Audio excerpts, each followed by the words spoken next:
Alors, une petite question de Ouais. Corse au Corse. Mhm. Qu'est-ce que vous pensez d'Emmanuel Macron? Une grosse merde. Nous sommes le 14 mars 2024 et nous sommes à Bastia.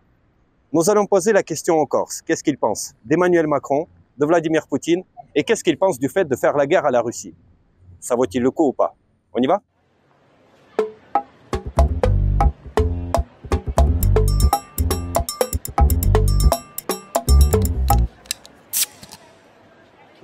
Bonjour. Alors, une petite question de Ouais. Corse au Corse. Mhm. Qu'est-ce que vous pensez d'Emmanuel Macron? Une grosse merde.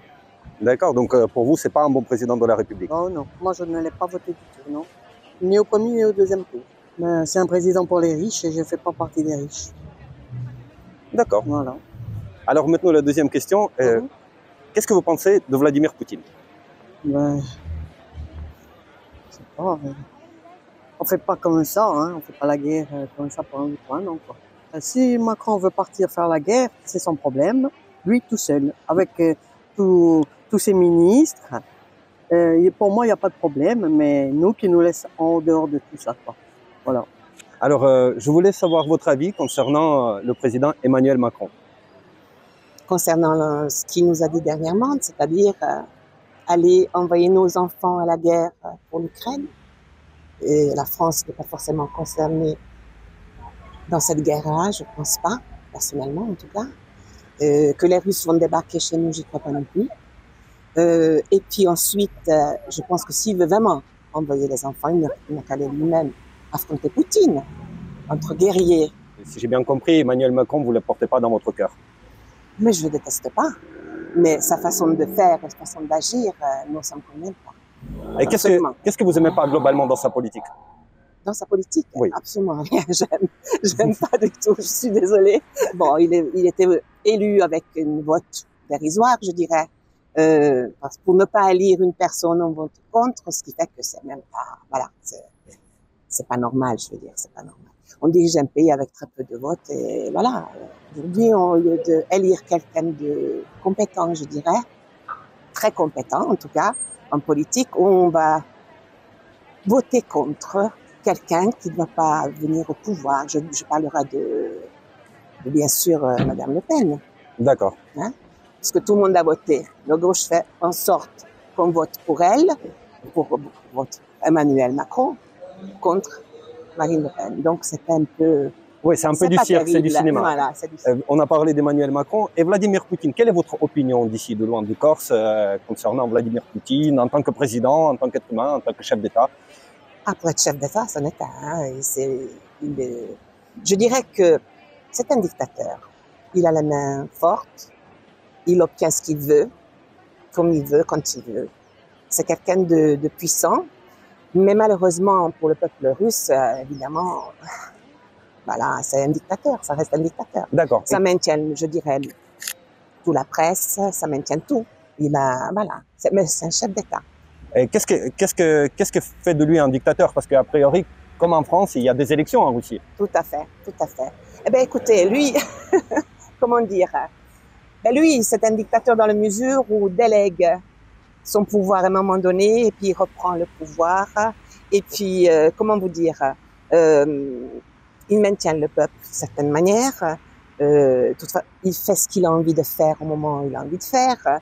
Est-ce que vous pensez qu'il bénéficie du soutien du peuple russe? Il bénéficie, pas toutes. Je pense que ça s'est partagé, mais il bénéficie.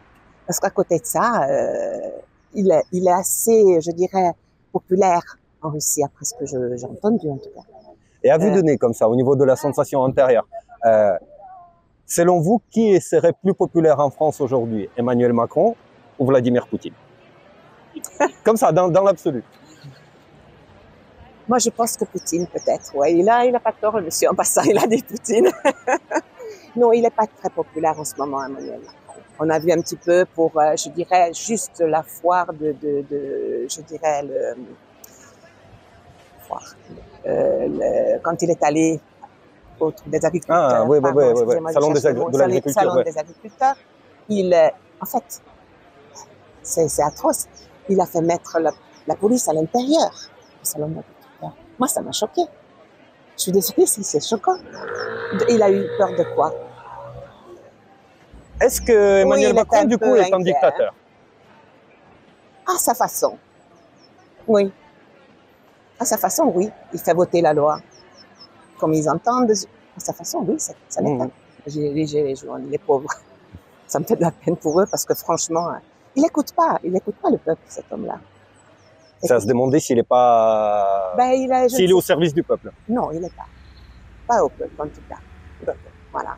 L'Europe, oui. Le service de l'Europe, mais pas le peuple. Bonjour, monsieur. Bonjour. Alors, j'ai 3 questions à vous poser. Et la première, ce sera, quelle est votre opinion concernant Emmanuel Macron?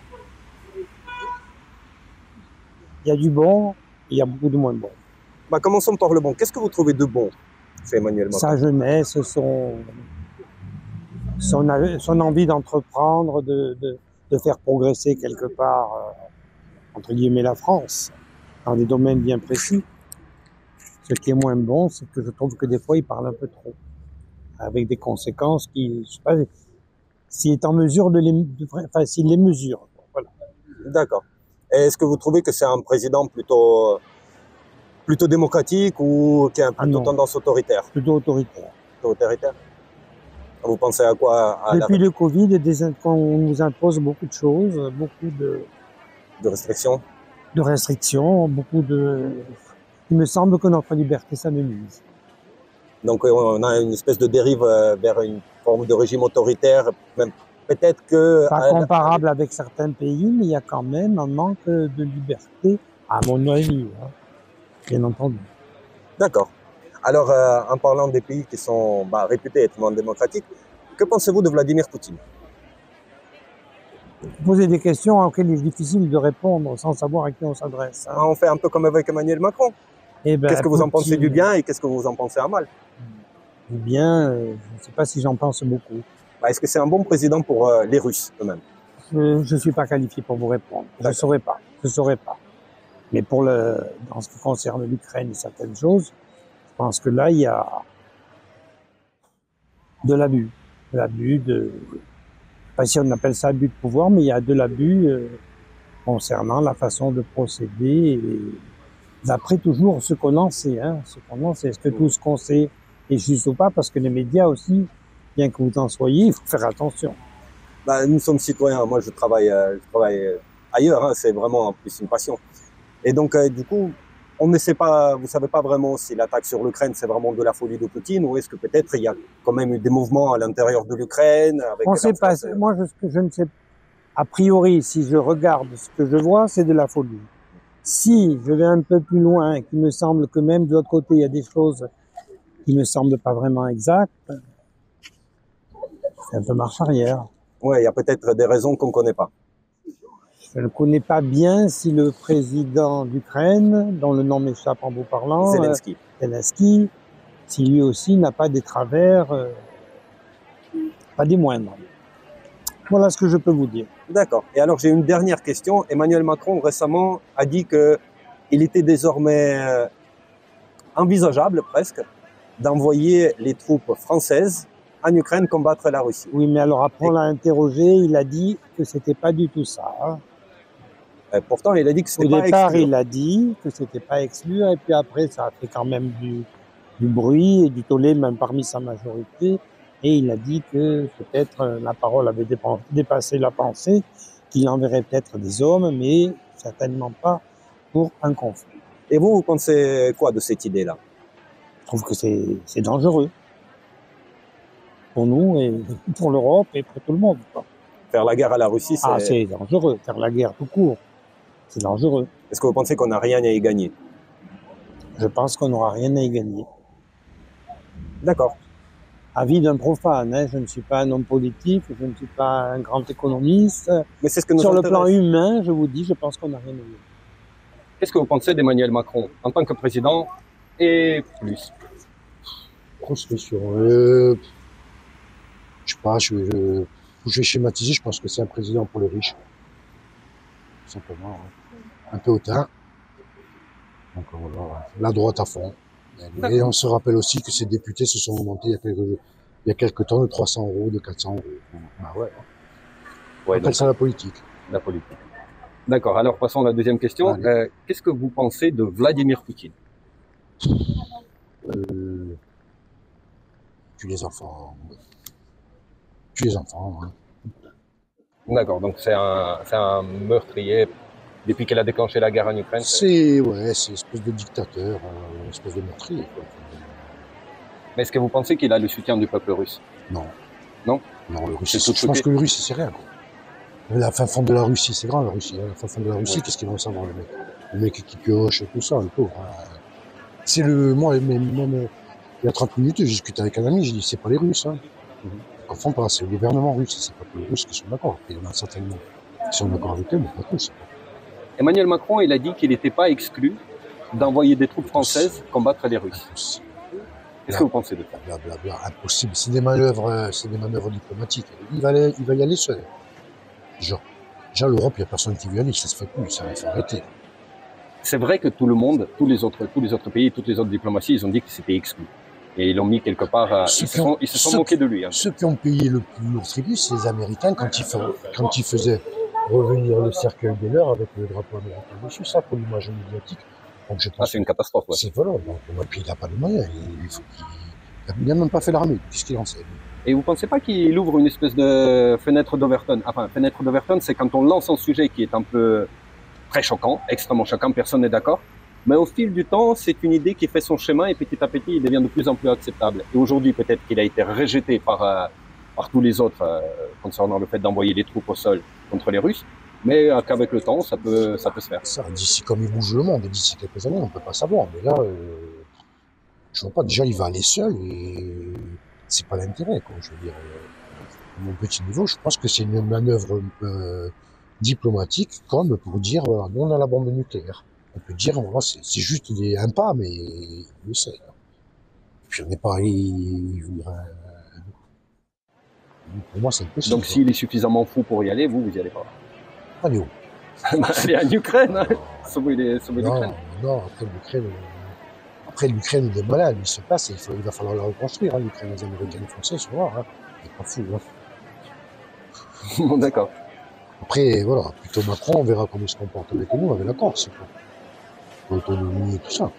Bah, apparemment, oui, il y a quand même des négociations qui se font à ce niveau-là. Il y a une forme de marchandage qui s'est fait. Oui, de toute façon, avec lui, c'est ça. De toute façon, avec lui, c'est ça. Hein. De toute façon, après, nous, je veux dire, nous, ce qu'ils discutent beaucoup plus avec nous, c'est très simple. On a la base de Solenza. Hein. Ah bah oui. Ouais. Les avions, ils partent pas de la Creuse. Hein. C'est une base de l'OTAN. Hein. C'est l'OTAN. Oui. D'accord. Et donc on est vachement concerné à cause de ces déclarations. Je peux pas te dire. Par contre, je peux te dire que tout ce qui a frappé en Irak, à l'époque de la guerre en Irak, ça partait de Solenza. C'est garanti. Mais là aussi, hein, je veux dire. Peut-être sûrement. Je veux dire, on peut devenir la cible, du coup, à cause de bêtises pareilles. Ouais. Non, mais c'est clair. Dangereux. Bonjour. Bonjour. Alors, vu qu'on donne la parole aux Corses, j'aimerais vous poser 3 petites questions. Tout d'abord, qu'est-ce que vous pensez d'Emmanuel Macron, en tant que président et en tant qu'être humain? Oui. Bah, c'est pas mon bord politique, donc j'ai pas une opinion très favorable, mais autrement, il est pas désagréable, c'est quelqu'un d'intelligent, mais il met l'intelligence à son service à lui, au service de ses semblables, hein. Il oublie un peu la population, je pense, moi. Donc, d'après ce que je comprends, vous dites qu'il sert sa caste, à lui. Tout à fait, oui. Et on le dit depuis qu'il est élu, hein. On a dit que c'était le président des riches. Bon, c'est un peu facile peut-être, mais ça se démontre quand même, parce que quand on voit, par exemple, l'année dernière, on a fait, sur Bastia, on a fait 14 manifestations contre la réforme des retraites, et on nous a dit qu'il n'y avait pas les moyens de faire autrement, d'augmenter la durée, de pas trouver d'argent. Et quand on voit quand même que... Alors que c'était un mensonge. C'est pas forcément... Non, pas forcément. Mais il faut voir ailleurs, quoi. Essayer de trouver de l'argent ailleurs. Si c'est effectivement toujours le même système où c'est les gens qui travaillent qui doivent payer la retraite de ceux qui sont en retraite, donc il y a un décalage. Et plus les années passent, plus le décalage sera important. Donc il faut... et puis, ce qu'on voit aussi, c'est que de plus en plus, il y a la robotisation, on met des robots dans les usines, et en fait, les robots, ils ne payent pas de cotisation retraite. Ah non, donc, il faut trouver un autre système de manière à que les gens qui ont travaillé quand même toute leur vie, 40 ans et plus même, ils aient, une pension, une bonne pension pour pouvoir continuer à vivre correctement. Donc globalement, pour vous, Macron, c'est le président des riches au Pour service moi, de riches. voilà, tout à fait. C'est tout à fait ça, c'est ce que je pense. Alors maintenant, allons-y de l'autre côté de l'Europe. Oui. Et Vladimir Poutine, vous en pensez quoi? Je suis vraiment très inquiet hein, parce que je sais pas, il fleure la maladie mentale, j'ai l'impression. En tout cas, c'est ce qu'on dit à la télé. Oui. Moi, je regarde pas beaucoup la télé. Hein. Je suis un gros lecteur, je lis beaucoup. J'écoute la radio, j'écoute France Info, les nouvelles. Mais c'est inquiétant quand même. Et on s'aperçoit quand même depuis qu'il est là, ça fait un moment maintenant. Hein. Ça fait 24 ans. Comment? 24 ans. 24 ans, oui, oui. Ah oui, sauf une fois où il était Premier ministre pendant 5 ans ou 6 ans. Oui, Il était là. Ouais. Mais c'est inquiétant, ça m'inquiète. Je suis inquiet parce que on se demande quelles sont ses limites. Quoi. Là, aujourd'hui, bon, je crois qu'il va un peu au culot hein, en parlant de nucléaire. Donc, il n'oserait pas, je pense pas. Est-ce que vous ne pensez pas qu'il est plutôt dans la position, avec la Russie évidemment, dans la position de quelqu'un d'acculé? C'est-à-dire que depuis la chute de l'URSS, il y avait oui. Vous savez, il y avait cet accord tacite comme quoi le pacte de Varsovie est dissous, oui. mais l'OTAN ne doit pas progresser voilà. vers l'Est pour ne pas menacer la Russie. Voilà. Cet accord n'a pas été respecté, oui. Les frontières ont été repoussées de plus en plus loin, oui. Et apparemment l'Ukraine était la goutte d'eau qui a fait déborder le vase. Oui, oui, en partie je suis d'accord avec vous, mais en plus je crois qu'il a dans la tête, comme beaucoup d'autres, on a aujourd'hui dans les dirigeants, la notion de refaire un empire. Hein, il voudrait, bon, il regrette sûrement l'Union soviétique, et il a dans la tête l'empire des tsars. Donc il est un peu orgueilleux. Bon, mais ça, il est inquiétant. Hein. C'est le terme que j'emploie, hein, inquiétant. Est-ce que vous pensez qu'il est soutenu par le peuple russe? Malheureusement, apparemment, par certains, oui. Parce que sa politique intérieure a l'air pas si mauvaise que ça, finalement. Donc, et comme la communication, l'information est bridée, ils sont pas forcément au courant de tout ce qui peut se passer. Qu'on aille faire la guerre avec les troupes françaises en Ukraine contre la Russie. Et qu'est-ce que vous pensez de ça? Je sais pas, j'ai l'impression que c'est un peu pour c'est à l'approche des élections européennes là, j'ai l'impression que c'est un peu une manipulation politique. Mais je vais vous dire une chose, hein. Moi je suis assez âgé pour me souvenir qu'en 92 on a eu la même question pour aller au Koweït. Et Mitterrand avait décidé d'envoyer la troupe au Koweït. Donc il y a eu le même débat. Il y a eu un débat à l'Assemblée nationale à l'époque, et beaucoup de gens étaient contre, parce que les députés, de toute façon, c'est pas un vote qui a des conséquences, hein, c'est juste un vote d'opinion. Mais les députés ne sont pas élus, n'ont pas le mandat de leurs électeurs pour envoyer les jeunes se faire tuer dans un autre pays du monde. Bon, c'est pas la même chose. Ah, je vais pas confondre. L'Irak n'est pas la Russie. Hein. Non, mais sur le principe. Non, c'est pas la même chose, heureusement. Sur le principe, on a quand même envoyé des troupes au Koweït. Certains, on a eu des témoignages à l'époque, certains ont souffert quand même de cette situation. Donc, j'ai l'impression que c'est une manipulation un peu de sa part, je sais pas. Oui, je pense aussi. Parce que si c'était vrai, il l'aurait pas dit. Et c'est ce qu'a dit Hollande. Hein. Hollande, il a dit, moi j'ai envoyé des troupes en Afrique, dans différents pays, là. Il n'a pas demandé l'autorisation à qui que ce soit, il a envoyé des troupes. Donc si c'était... il y avait moins de risques si quand vraiment, même. Oui, quand même, il y en a eu des morts quand même, des jeunes. Hein. Non, mais il y en a eu des morts là-bas. Mais là, je veux dire, là c'est la Russie. Et je veux dire, le dernier chef français qui a fait la guerre à la Russie, Napoléon, ça s'est terminé à Paris. Oui. L'armée russe, elle est rentrée à Paris. Oui. Donc, est-ce qu'il y a vraiment le risque aujourd'hui? Est-ce que vous sentez un danger de la part de la Russie, comme quoi il va venir jusqu'ici, menacer les intérêts français, enfin, et la vie des Français, etc. Ou est-ce que c'est une menace qui est un peu inventée ou bien exagérée par Macron, justement, pour justifier cette politique? Je crois, ouais. Je crois que c'est un peu exagéré, un peu un ballon d'essai, puis un peu pour tromper un peu le débat sur l'Europe. Je sais pas. Mais vous dites que je vais vous dire quelque chose un peu une plaisanterie. Les Russes qui sont arrivés à Paris nous ont laissé un mot, le bistrot. Les bistrots. Быстро, быстро. Qu'est-ce que vous pensez d'Emmanuel Macron, comme président et en tant qu'être humain? Juste une question d'opinion. Alors, en tant que président, personnellement, je ne suis pas trop d'accord avec ses principes politiques. Tout d'abord, parce que des révolutions, on va dire que c'est révolution française que ça a causé. Et je trouve qu'il ne s'implique pas assez pour certains principes et surtout pour les jeunes. D'ailleurs, il y a beaucoup de mouvements, même pour le harcèlement et le racisme. Il n'y a pas beaucoup de choses qui ont été faites à mon goût. D'accord.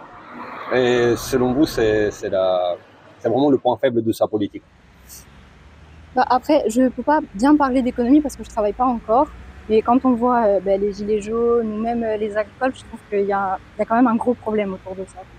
D'accord. Est-ce que vous pensez que c'est un président des riches pour les riches? Non, pas totalement. Je ne pourrais pas dire ça. D'accord. Passons à la question suivante. Qu'est-ce que vous pensez de Vladimir Poutine? Je peux être honnête, Oui, allez-y. pour moi, c'est un peu un fou, je dirais, parce qu'il instaure beaucoup de choses pour les jeunes. Je trouve qu'il restreint beaucoup trop, même en termes de presse et de liberté d'expression. Donc, c'est pas bon.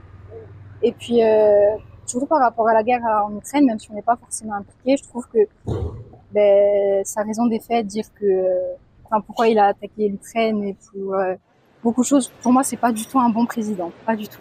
Donc vous pensez que nous, on n'a rien à y gagner à envoyer nos soldats là-bas? Pour moi, non. Non. Alors, on aimerait poser 3 questions Oui. Pour vous. La première est qu'est-ce que vous pensez d'Emmanuel Macron en tant que président et en tant qu'être humain? Bon, en tant qu'être humain, je sais pas, j'ai pas encore mangé avec. En tant que président, je pense que c'est la bonne continuité des présidents qu'on a eus depuis à peu près Mitterrand, le tournant de la rigueur. Je pense que c'est un très bon président pour le néolibéralisme. Voilà, qui est très bon président pour un agenda qui est très libéral économiquement, mais qui resserre la vis, autoritaire aussi, qui maintient les intérêts. Donc globalement, vous avez une opinion positive? Ah non, négative, super négative. J'avais créé Macron, c'est un ennemi politique. Macron, il a un agenda politique qui sert très bien, mais qui n'est clairement pas le mien, et que je trouve qu'il est un agenda politique qui est délétère, qui est mauvais pour absolument tout. Et il travaille au service de qui, selon vous? C'est pas au service de qui, il travaille pas au service de gens, de machin. Il a des intérêts, qui sont des intérêts économiques, voilà, qui sont pas incarnés par des gens spécifiques. On va dire, pour donner un exemple, alors je dis pas qu'ils travaillent en leur nom, mais c'est des suites d'actions qui objectivement mènent, notamment on l'a vu en France, à l'augmentation de la richesse des milliardaires. On a une croissance des milliardaires en France. C'est pas qui pour eux, il ne reçoit pas de SMS dans son salon, mais dans les faits, sa politique vise ça, vise une meilleure concentration de la richesse. Macron, c'est l'aboutissement, c'est la continuité de la métamorphose du capitalisme. Voilà. Après, non, je pense pas qu'il veut pas, qu'on soit d'accord, c'est pas des intérêts, c'est pas des personnes incarnées. C'est des intérêts économiques, disons que économiques. Si j'ai bien compris, il sert les intérêts d'une classe. D'une classe. D'une classe, de la classe capitaliste. Voilà. Une classe qui est regroupée par intérêt et pas par méchanceté. Moi, vous m'avez demandé, par exemple, pour revenir sur un être humain. Moi, je pense pas que ce soit forcément quelqu'un de désagréable ou quoi. Moi, je pense qu'il a des intérêts qui sont à l'opposé de certaines personnes. Et il va dans ce sens. Mais bon. Est-ce qu'il aurait des intérêts opposés à ceux de Poutine?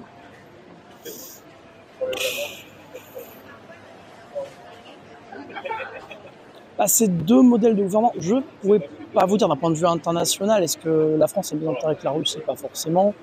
Il y a l'opposition, à la limite.